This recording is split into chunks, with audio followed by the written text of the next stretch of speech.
Muscle contraction is one of the more difficult things about the human body to understand, at least at this stage. So we're going to use some of my videos and some other folks' videos that hopefully together will give you a good understanding of what's going on. You'll see this sort of idea presented in the other videos as well. The idea that the entire muscle, or what you think of as the entire muscle, is actually collections of fascicles. And fascicles are actually collections of muscle fibers, or muscle cells, we should say.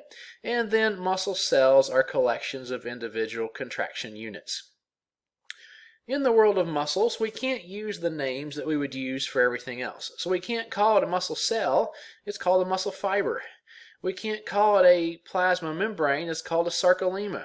We can't call it all these things because whoever named muscles was high on something and decided that we needed all new names. So trust you me, it's not my idea, but that's just the way it is. So you'll see this idea of the smaller and smaller units as you go. And you can think of an overall muscle as a collection of thousands and thousands of individual muscle cells working together collectively to carry out a function.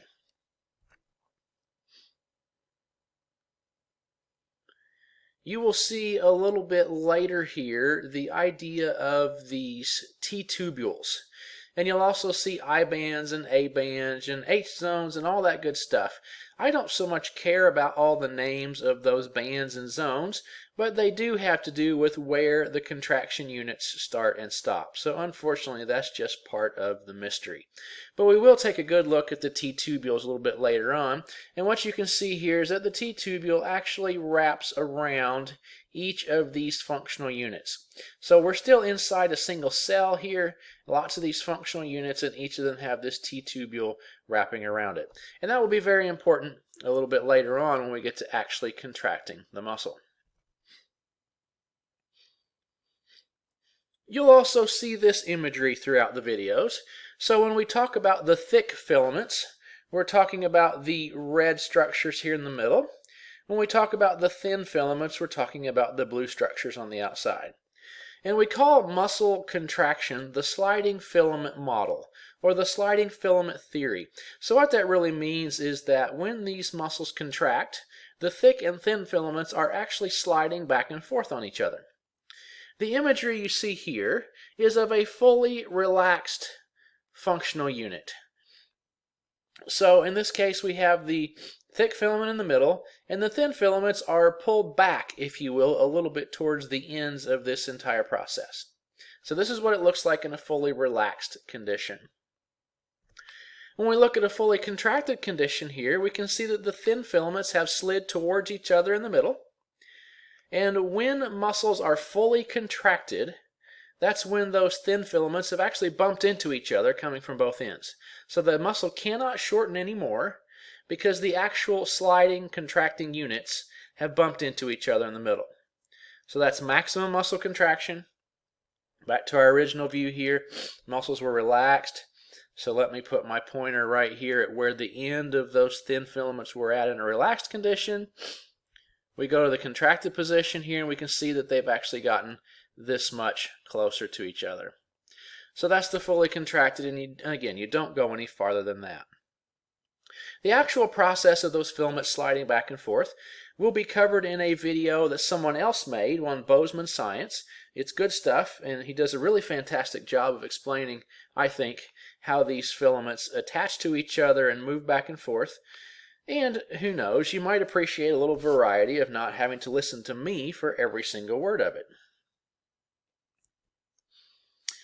Before we can get to that actual sliding process, though, we have to have the original starting stimulus, and that is a message from the brain. The brain decides that it wants you to contract a particular muscle, and it sends that signal out on a nerve.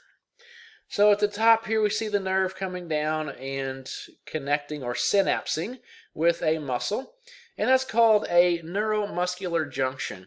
And that means we have a nerve joining with a muscle. And so let's look at one of those individual nerves here coming down. So here's the end of the nerve itself. and here's that muscle that it's very, very close to. But you can see there's a little gap between the nerve and the muscle. So it's not directly contacting the muscle, but very close. And when that signal comes down the nerve, it's going to reach the end of the nerve, and it's going to trigger the release of these little packages of neurotransmitters. A neurotransmitter is a chemical communicator either between one nerve and another nerve, or between a nerve and a muscle. So in this case, it's a communication between a nerve and a muscle. Those neurotransmitters are released into that synaptic cleft, into that little space between the nerve and the muscle. This particular neurotransmitter is called acetylcholine, or ACH for short, and it's going to bind to some receptors on the muscle cell.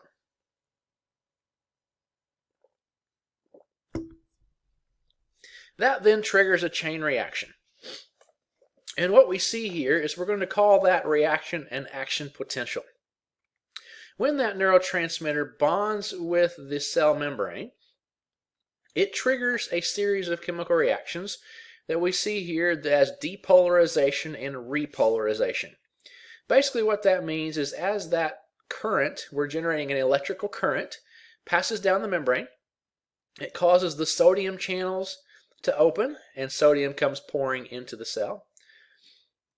At the end of that process, after that current has moved on past, then the sodium channel is going to close, the potassium channel opens, and that allows potassium to go pouring out of the cell. So it's, in essence, we're taking a negatively charged on the outside and positively charged on the inside membrane and flipping it to a positive outside, negative inside. And that flipping process generates this electrical current that we're calling the action potential. So that electricity then passes down the cell membrane, and it does so very quickly. So this is just to give you an idea of how quickly this process occurs. When the sodium channels open here, we start at time 0, and we're about 2 to 3 milliseconds into the process when the sodium channels open. The sodium is inside the membrane now at 5 milliseconds, and now potassium is going out of the membrane for another 5 milliseconds or so. So in about a 10 millisecond time frame, we have sodium come in, we have potassium go out, and this electrical current is generated. When you get to the idea of potentials, you have basically when we're talking about a potential, we're talking about a current. So in this case, we have about a 30 millivolt current that is generated by swapping the sodium in, the potassium out. That current, as we can see here, goes down the membrane until it comes to the T-tubule. Remember the T-tubule we looked at just a few minutes ago that's wrapped around each one of these functional units here. And so that basically sends that electrical current from the outside of the cell down into the core of the cell. And down there towards the end of those T-tubules, we're going to find an organelle called the sarcoplasmic reticulum. Now in a regular cell, back in chapter 3, we would have talked about an endoplasmic reticulum. An endoplasmic reticulum is the same thing in a regular cell as the sarcoplasmic reticulum is in the muscle cell. But that's one of those things that the muscle naming people thought needed to have a different name. When that electrical current reaches the SR, it shocks the SR. That electrical shock stimulates the SR to release calcium into the cell. When calcium floods into those functional units, that then allows the thick and thin filaments to start attaching to each other and sliding back and forth. So at that point, that's when the muscle actually starts to contract. But we had to get the signal from the nerve, we had to generate the action potential, and we had to go down the T-tubule to get there and release calcium. So the starting point was a signal from the brain, but the actual trigger that truly starts the contraction of the muscle is the release of calcium from the SR. So if that starts contraction, really triggering contraction, to undo muscle contraction, we have to undo this entire process. And we should say here that muscles can only pull, they cannot push. So when the muscle contracts, basically it's pulling itself together. To relax, we need to undo this chemical process that started and to reverse it, but we can't push it back out. So we have to have a muscle, let's say the arm. We flexed the arm at the elbow. So the biceps muscle flexed the arm. To extend the arm, we would have to relax the muscles in the biceps and then contract muscles on the opposite side of the arm, in this case the triceps brachii muscles, to pull it back out. But to release the locking of the muscle, we're going to reabsorb the calcium. So calcium triggered muscle contraction, and you'll see in the next video how it did that.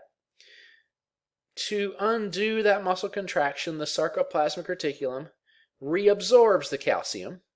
Then the muscle relaxes and can be pulled back out by an opposing muscle on the opposite side of the body.